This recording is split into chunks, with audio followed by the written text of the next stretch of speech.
Bismillahirrahmanirrahim. Assalamualaikum warahmatullahi wabarakatuh.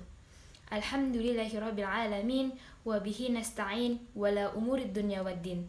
Wassalatu wassalamu ala asyrafil anbiya'i wal mursalin wa ala alihi wa sahbihi ajmain. Amma ba'du. I'll press we express to good the almighty over all our breathings. Prayer and salutations don't forget we praise the breath of the great Prophet Muhammad sallallahu alaihi wasallam. Dear Miss Dia Hriani MPD as Professor of Administrator and Educational Supervision, and friends of all I respect, at this time let me have Nurlinda Mansur. Fine, jump to the discussion at last. Well done. Halo teman-teman semua. Jadi saya Nurlinda Mansur akan menjelaskan sedikit tentang apa sih yang dimaksud dengan administrasi dan supervisi pendidikan. Jadi simak penjelasan berikut ini ya. Administrasi dan supervisi pendidikan merupakan serangkaian kegiatan-kegiatan yang berupa pelayanan yang diberikan sekolah, mencakup bagaimana pelaksanaan belajar mengajar agar dapat memperlancar proses pembelajaran itu sendiri. Secara sematik, supervisi pendidikan adalah pembinaan yang berupa bimbingan atau tuntunan ke arah perbaikan situasi pendidikan pada umumnya, dan peningkatan mutu mengajar dan belajar pada khususnya itu sendiri dengan memperhatikan penjelasan yang barusan saya paparkan. Jadi definisi yang dapat disimpulkan bahwa apa sih yang dimaksud dengan administrasi dan supervisi pendidikan adalah suatu proses kerjasama oleh sejumlah orang yang memanfaatkan semua sumber dan fasilitas yang ada untuk mencapai tujuan pendidikan yang telah ditetapkan secara efektif dan efisien. Setelah kita mengetahui tentang definisi administrasi dan supervisi pendidikan, selanjutnya kita akan mengetahui tentang tujuan dan fungsi administrasi dan supervisi pendidikan. Menurut Sahartian tahun 2000 menyatakan bahwa tujuan supervisi adalah memberikan layanan dan bantuan untuk meningkatkan kualitas mengajar guru di kelas yang pada gilirannya untuk meningkatkan kualitas belajar peserta didik. Bukan saja memperbaiki kemampuan mengajar, tetapi juga mengembangkan potensi kualitas guru. Kemudian pentingnya mempelajari administrasi pendidikan adalah kita dapat mengetahui bahwa administrasi itu adalah suatu lembaga pendidikan yang merupakan suatu sumber utama manajemen dalam mengatur proses belajar mengajar dengan tertib, sehingga terciptanya suatu tujuan terpenting pada lembaga pendidikan tersebut. Kemudian apa saja sih fungsi administrasi pendidikan? Nah, fungsinya diantaranya adalah yang pertama perencanaan atau planning. Perencanaan dalam administrasi pendidikan mencakup apa saja yang akan dilakukan dan bagaimana cara melakukannya. Kita harus tahu apa saja yang kita lakukan dalam berkegiatan. Sebaiknya harus terencana lebih khusus lagi dalam masalah pendidikan ini ya. Selanjutnya ada fungsi pengorganisasian atau organizing. Pengorganisasian yaitu kegiatan penyusunan dan pembentukan hubungan kerja antar individu, maka kesatuan usaha dalam upaya pencapaian maksud dan tujuan administrasi pendidikan bisa terwujud. Kemudian fungsi ketiga yaitu koordinasi atau coordination. Koordinasi yaitu upaya yang dilakukan untuk menghindari terjadinya kesalahan dalam mengambil tindakan.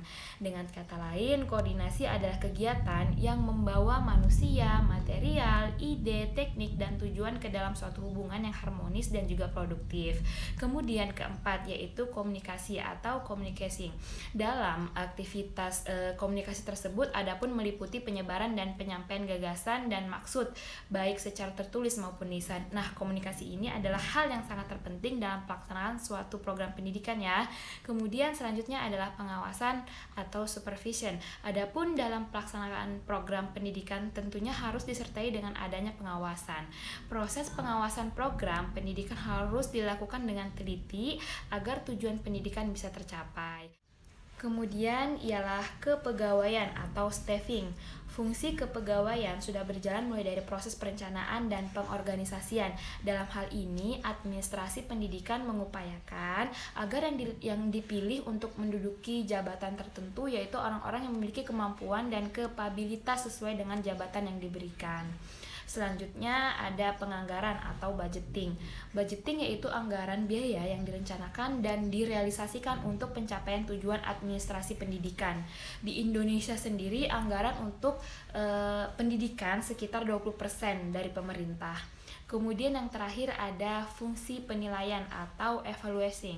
Tujuan kegiatan evaluasi inti tentunya teman-teman sekalian untuk meneliti dan juga mengetahui efektivitas dari pelaksanaan proses keseluruhan organisasi dalam upaya pencapaian hasil sesuai program yang ditetapkan dalam kaitannya untuk pencapaian tujuan pendidikan.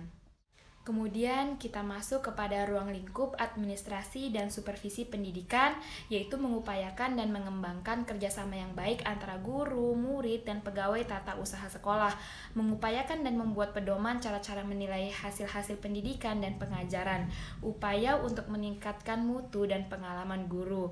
Adapun ruang lingkup supervisi pendidikannya itu diantaranya supervisi bidang kurikulum, supervisi bidang kesiswaan, supervisi bidang kepegawaian, supervisi bidang sarana dan prasarana, supervisi bidang keuangan, supervisi bidang humas, supervisi bidang ketatausahaan. Jadi itulah beberapa tadi ruang lingkup dan ruang lingkup administrasi dan supervisi pendidikan.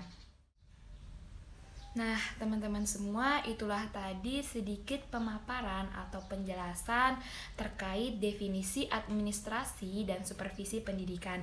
Gimana? Teman-teman sudah paham semua belum? Nah, jadi kita harus mengetahui bahwasannya administrasi dan supervisi pendidikan sangat penting dalam pendidikan.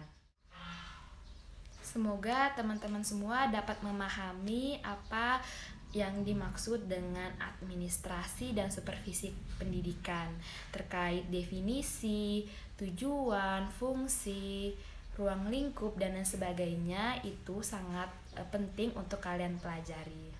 Semoga dengan ini kalian dapat memahami dan menerapkan terkait tentang administrasi tersebut dan supervisi pendidikan, pentingnya menerapkan sebagai kualitas guru dan tujuan untuk peserta didik. Semoga kita dapat menerapkan dan memahami terkait administrasi dan supervisi pendidikan. Well, that's a few things I can say on this question today. I, as a speaker, apologize profusely if there are words or actions that are less pleasing to all of you. Perfection belongs only to Allah, and mistakes are our own. Thus I end. Thank you. Wabillahi taufiq wal hidayah wa ridha wal inayah. Assalamualaikum warahmatullahi wabarakatuh.